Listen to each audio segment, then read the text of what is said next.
And joining us now is the star of Game Day Morning. Actually, many stars. But he's the man. He's the myth. I don't know if he's excited for the new Superman movie or not. We'll get to that eventually. Gerald McCoy, It's good to see you. How are you? Yeah. What's up, yo? Wait, can I address something really quick? Can we go in reverse? Can we do a rewind really quick? Yeah, go. Can you reintroduce everybody real quick, please? Yeah, okay. So Brockman, roll with me. I'm sorry, not Brockman. Yeah. Hoskins, roll with me. There's Chris Brockman. Gerald, you know Chris? Hey. Gerald, good to see you, buddy. Yeah. Okay. Great to see you, man. Great to see you again. How's everything? Yeah. Yep. Excellent. Let's keep going. Okay. Let's move on. Yep. Celebrity. I like that. That's fine. A1. 100% okay with that one. Okay, let's go to the next one. Mike Del Tufo. Gerald, you guys, have you guys met? Hey, Mike. Great to see you again. What's up, my brother? How you doing, my friend? I'm excellent. Okay, this is where it happens. Okay, let's do this again. Okay. Gerald McCoy, do you know TJ Jefferson? I do know TJ. Hey, TJ. No. I don't want to see this now. I don't want to see this. Okay. What did you just do with your hands? What did you just do with your hands? Are you familiar with the NWO? I am, but I'm very familiar with the NWO. Yeah, okay. Hey, don't do that. Don't do nothing where these fingers spread like that. Don't do nothing in my vicinity where I may say, I know you forgot. I didn't think of Gerald McCoy. Listen, you're horrible. You are a horrible host. When you have guests in your house, you are supposed to show them respect and make them feel welcome. That is not what you do when you bring in a guest. Can I say boomer sooner? Can I make it up? I'm okay with that. Okay. I don't know if it's genuine, but I'll take it. You know what I'm saying? Hey, listen, this is 2025, almost 2026. We're very sensitive, and we got to allow people to make mistakes and learn. Be able to be grown men and learn from those mistakes. We got to start learning to forgive people. So I'll forgive you, as you should, because we can't have this brother on brother crime for no reason. We can't. Gerald, but don't let it happen again. That's only where everybody gets one. That's right. And I didn't funny about it. That's Spider-Man, sad old Family Guy. Everybody gets one. Tell him, Peter. Everybody gets one. All right, here we go. All right, hey. Legend. But now that we're past that, boomer sooner. What's up, everybody? Hey, Gerald McCoy, who may or may not have been triggered. Not triggered at all. Not at all. Not at all. Gerald, it's good to see you. The off season. Well, as you know, there is no off season, but the off season is kind of, sort of, almost over, and that mandatory minicamp is next week for 27 of the 32, including the Pittsburgh. It flies past. Yeah, I know. It's way too fast. Like the Super Bowl is 5 minutes ago, but one of those 27 is the Pittsburgh Steelers. If you were a Steeler right now, what would you think about the fact that your would-be quarterback still hasn't said yes? If I'm a player or if I'm a fan? If you're a player. I don't care, because when you show up to work every day, you can't worry about who's not there. You got to be where your feet are at. So if my feet are in the building, I can't worry about what's going on outside the building. We're going to play and compete with who wants to be here. If you don't want to be here, more power to you. And I'm not going to beg anybody to come be a Pittsburgh Steeler. But who is here, who's ready to compete, who's ready to put on that black and gold and go out here and try and win a championship, then that's who I'll be worried about. If you're not here, I don't know what to tell you. I can't worry about you right now. I wish you well, and I'm praying that everything works out. But until you're part of this organization or this team, I really don't care. That's just always been my philosophy. Now, if you're a part of this team and this organization and you're choosing not to be here, then, okay, now there's something to think about. But if you are on the fence about, I don't know if I want, hey, man, listen, we're going to win with who we got. And that's what we're moving forward with. I think that's refreshing. And I think we've heard that from a couple of Steelers, so it's not surprising that's the answer. Gerald McCoy, football analyst, what do you think of a Steelers team this year led by Mason Rudolph and not Aaron Rodgers? It's going to be more of the same. Play good defense, try to run the ball. They won't win, no knock to Mason Rudolph. But the thing is, we can't tell the truth and speak facts, and people think it's disrespect. The facts are Mason Rudolph has not proven that he can go win consistently in this league, especially in that division with the quarterbacks you're going to have to face. The chances are it won't go over well. You know who's going to show up. You know who's going to play well. The Pittsburgh Steelers have been consistent, if nothing else, but they've been consistently on the cusp, and that's not where they want to be. They've had entirely too much talent. Mike Tomlin is entirely too great of a coach for them to always be consistently on the cusp. And if Mason Rudolph is a quarterback, it's going to be more of the same. So I'm happy for him.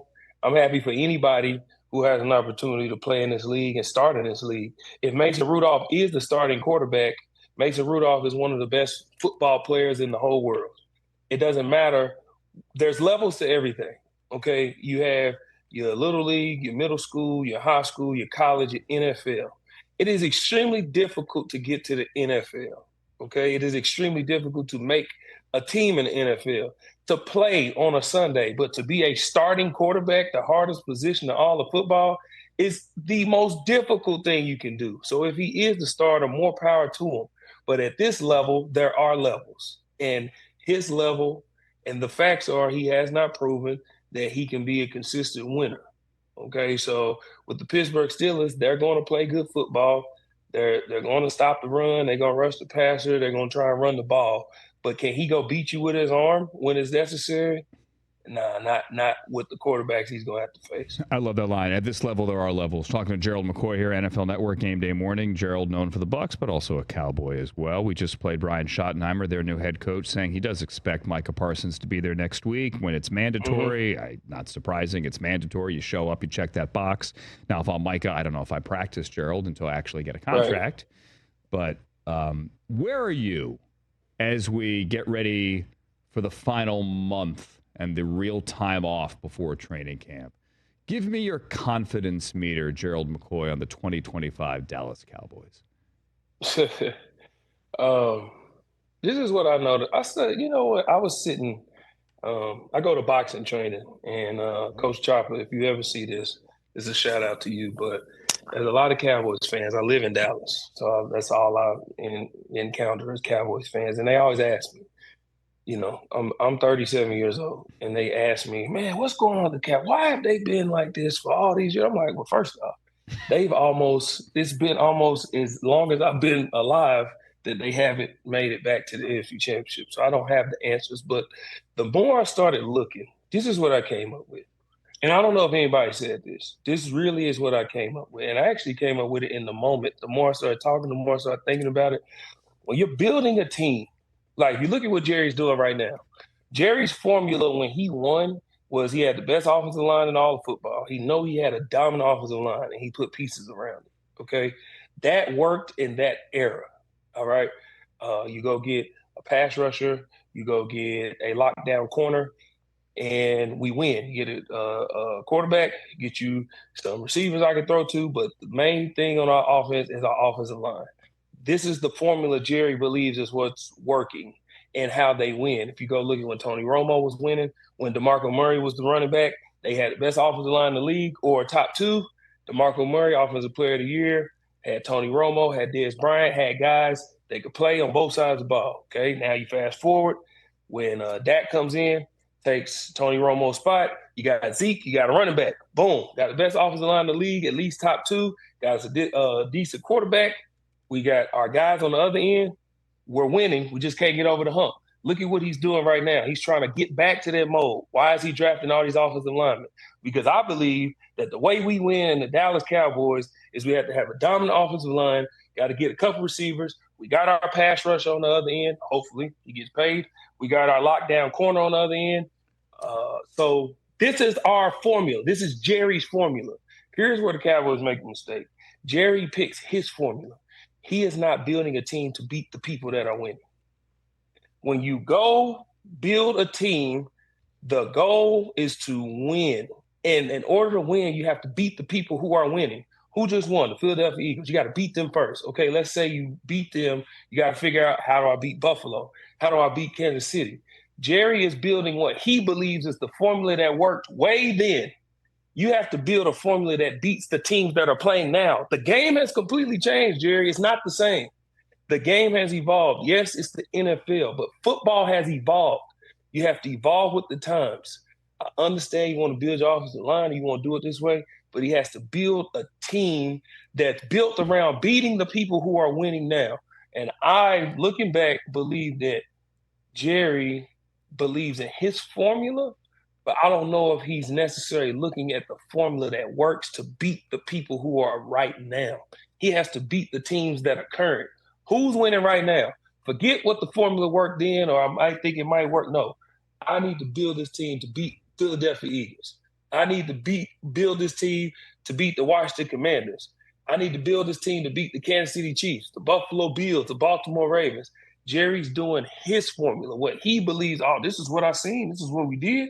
This is what works. It worked then, but the game has evolved. So you got to put different pieces in place and come up with a scheme and a formula that works to beat the teams now. We need to build to beat these teams, not just build, this is the formula to build a winning team. Yeah, that's cool.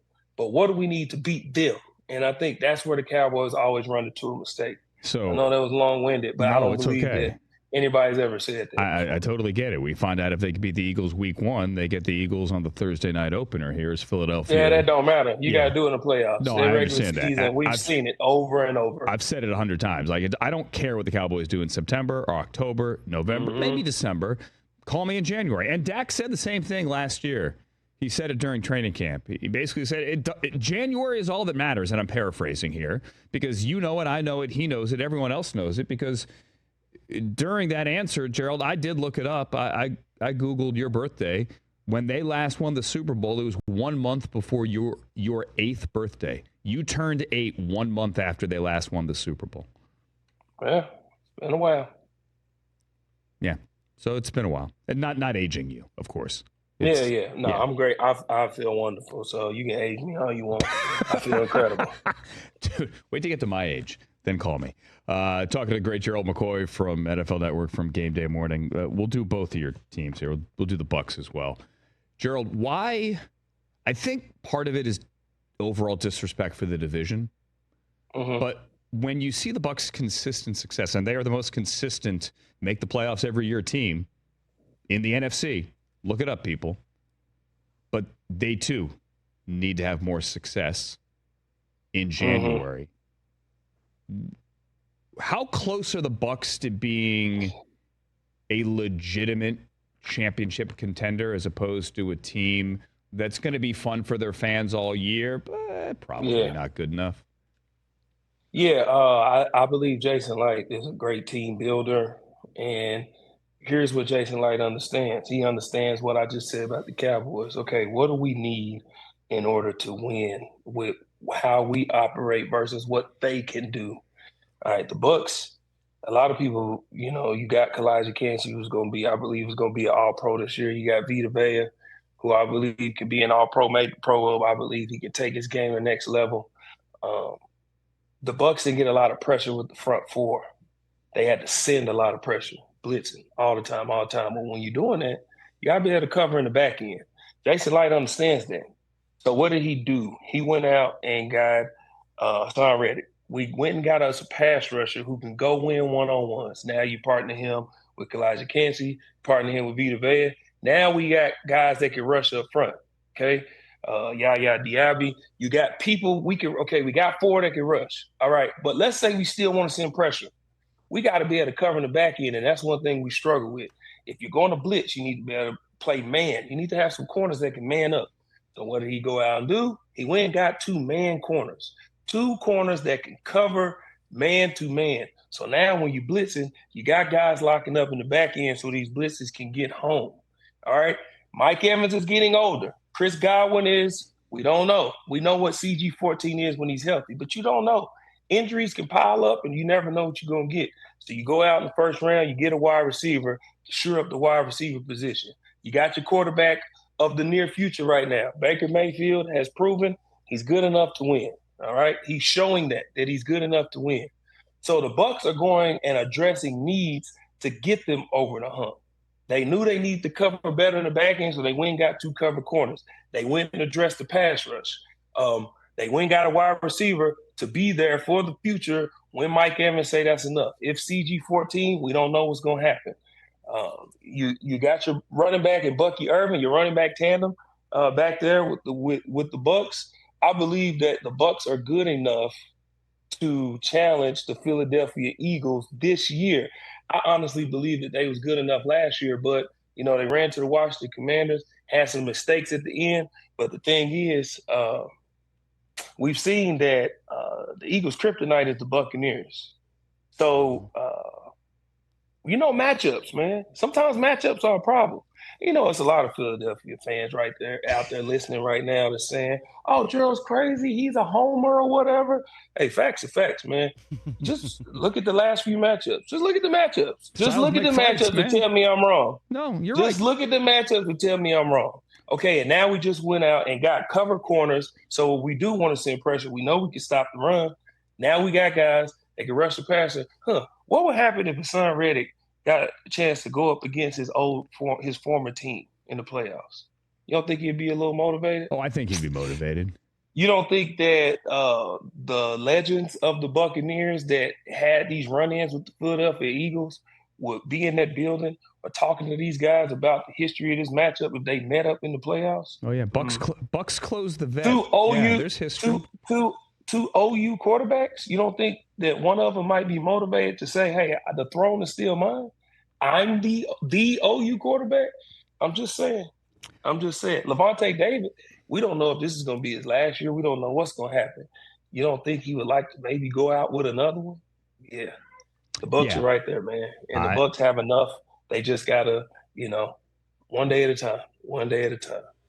I'd pay to see fine. But NFC South, hey, Falcons, I know y'all got a little bit better, and y'all beat us twice last year, but I told y'all it was going to happen. It didn't matter. I told y'all we was going to win the South, and we did. So all you Falcons fans is like, oh, you said this last year, this and this. Who won the South? All right. All right. Gerald, you got a camp coming up. Tell me about your camp. It's next weekend. It's the 14th. It's at Taft Stadium in Oklahoma City. Yeah, man. Anybody who knows me knows I always say I'm from the south side of the 405, OKC, from Oklahoma City. And I love my city. I rep it everywhere I go. Doesn't matter if I was in Tampa, if I was in Carolina, back in Dallas with the Raiders, NFL Network. It does not matter. Everybody who knows me has heard me say I'm from the south side of the 405. And the reason I love it so much is because it raised me. I am who I am and how I am because of that city. And I was a hidden gem. I didn't go to one of these farm high schools where, all of these colleges go back to see, like, that's the school we go to. We know they're going to have players. I was a hidden gem. I love my dad to death, man. My dad is a huge reason why I'm here. He's seen a article in the newspaper about the OU football camp. And he, got the money, sent me to the OU football camp. I went there and performed, and then they said, man, there's a guy in Oklahoma City that can play a little football. Come to find out, it was little old me. And there's a lot of hidden gems in Oklahoma City. Guys just need an opportunity. I didn't have pro athletes coming to the city to talk to me. We didn't have that when I was growing up, or have the opportunity to have people come back and give back to the city. So I knew, based off my mom, our foundation is the Patricia Diane Foundation, and it supports single-parent homes. That's what my mom was about, taking care of families and giving people an opportunity just to spread love. And that's what this camp is all about. But it's a teaching camp. We actually teach at this camp. We don't just run over bags. We don't just, here, let's throw a football and run these cone drills and, let's cheer for them. No, you're going to learn to play football the right way. We pray at my camp. We say a prayer before my camp. We learn how to talk to people. We learn how to treat people. And we give out prizes at the end. You're not just coming here. I want kids to see that if you work extremely hard, you follow the rules, you do what you're supposed to, that you can be rewarded. So we give out rewards at the end. That's what this camp is about, man. I want to let my city know, look, you're looking at a living testimony that just because you come from where you're at, you can make it out. And that's what this camp is all about. The NBA Finals, not the only big thing going down in Oklahoma City. the Gerald McCoy Youth Football Camp next weekend, June 14th, Taft Stadium in OKC. You can register. We'll put it on the screen. Gerald McCoy Camp 2025.eventbrite.com. There's the full screen. Gerald McCoy Camp 2025.eventbrite.com. Gerald, good luck with that. Thank you. Good luck with your Thunder, by the way, as well. Enjoy. Yeah, of course. Hey, and if anybody's listening, before you do that, if anybody's listening, go to my social media. The registration he just put up, registration's closed because we sold out 400 slots in like a week. But the great thing about Gerald McCoy's camp is we do take walk-ups. So I put the info for the walk-ups. Bring your kids out, man. If we got room, we'll take them. Amazing. So just because you didn't pre-register don't mean you can't come. We are taking walk-ups, so I look forward to seeing all you guys. And Gerald's on IG. It's on the screen there. Geraldini93. Gerald, we appreciate you. Man, good luck with this. Thanks for taking the time, man. We'll talk to you soon. Thank you. And Thunder, come on, man. Let's bring this thing home. Let's go, Thunder. Bring this thing home. Yeah, we could have done a whole segment on that, too. Yeah. Love you, Gerald. Thanks, man. I love y'all, too, man. Thank you. Gerald McCoy. See, Gerald, be good now. It hit me at the end. I'm like, man, we could have just talked about the Thunder. Not that I don't love football talk. Don't get me wrong.